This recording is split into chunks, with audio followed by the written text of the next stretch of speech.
Do you ever use a mood board to inspire you creatively? A mood board can be a powerful tool that can help us bring our cards from average to next level. With mood boards, we can create cards that have color, composition, and texture all in one beautiful piece. I created this card for Rubbernecker Stamps earlier in the month, and I was inspired to create this from a mood board. I was able to pull all of this detail together because I referred to this mood board, and it helped to make this card work cohesively. Here is the mood board that I use. You can see there's a lot going on here that I also had incorporated into my card. Today, we're going to create another card inspired by this card, but we are going to use this mood board instead. So we're going to basically change up the colors, but we're still going to use the other mood board as well. These are the supplies that we're going to need for today's card. Daisy Daydream stamp, which is a beautiful floral stamp that we're going to color today. Splatter Stains stamp, which is one of my new favorite stamps from Rubbernecker for this technique we're going to use, along with the stained glass stencil. We need the second size of the fancy decorative nesting die set to create some layers. And then we're also going to play with the spring birds and large birdhouse dies and incorporate them in with the flowers. Now for the background, we're going to need watercolor paper. We're going to use our Color Fuse inks that were inspired by that colorful mood board. And then we're also going to need acetate. Now I got that acetate from the back of that stamp right there. So you just grab it from the back of one of your stamps and use it. And then you're going to need your water bottle as well. And then whatever markers you use to color your flowers. Now let's start with this background. So we're going to create a background that was inspired by this mood board. When you look at this mood board, excuse me, you can see the walls in the picture that have texture and color and dimension. I'm going to try to recreate that using the supplies that I have. So what I'm doing is taking one of the stamps and I placed it over the acetate and then sprayed it with my water bottle, and then I'm applying it right over my watercolor cardstock. Now you need watercolor cardstock for this technique because you are working with water and you want the water and the ink to be able to move around freely on your card panel. So I'm just continuing to build up color using the lighter of the brown colors of ink until I'm happy with the placement of it. And I'm keeping it very distressed looking, like it is in the picture with the walls, how they look old and distressed. That's what I'm going for here.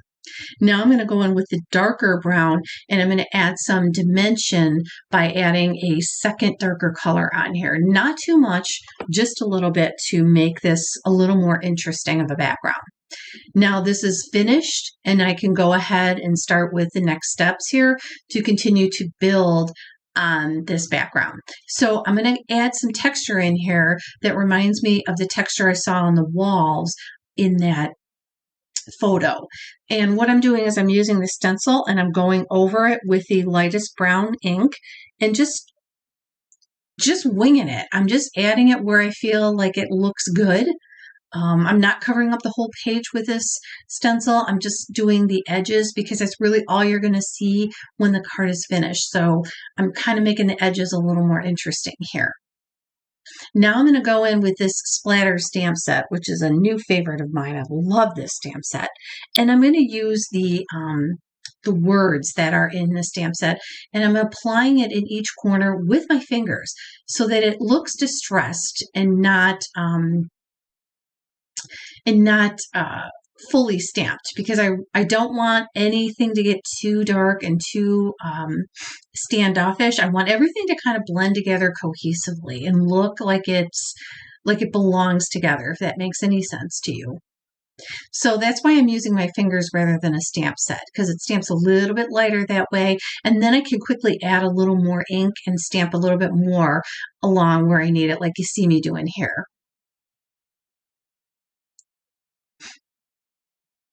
Now I'm going to go in and add a third element, which are these little dots from this stamp set. And I'm going to use the darker color of brown to add a little bit more interest here. Now I'm only using 2 shades of brown here for this background. And I think that's what makes it work, because the colors aren't competing with each other. So what you're seeing here is all the texture, and that's exactly what I want.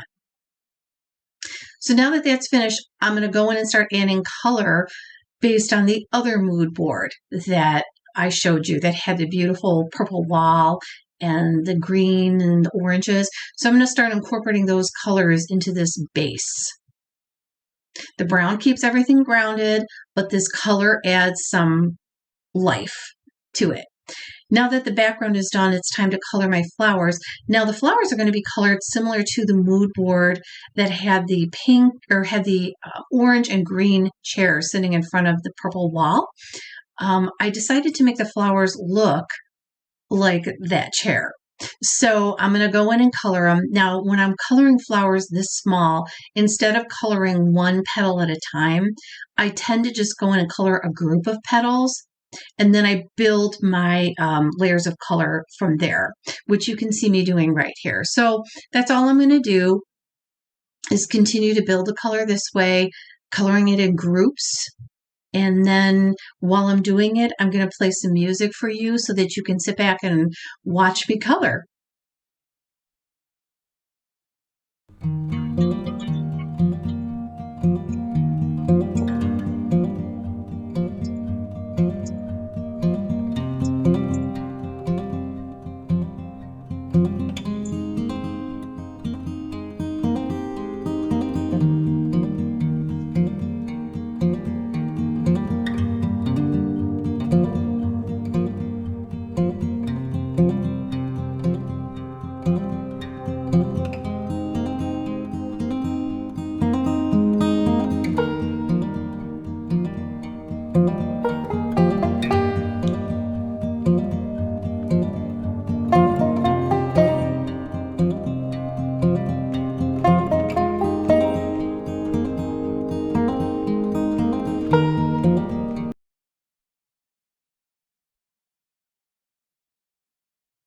So my coloring is finished, my background is finished, I've die cut everything I need.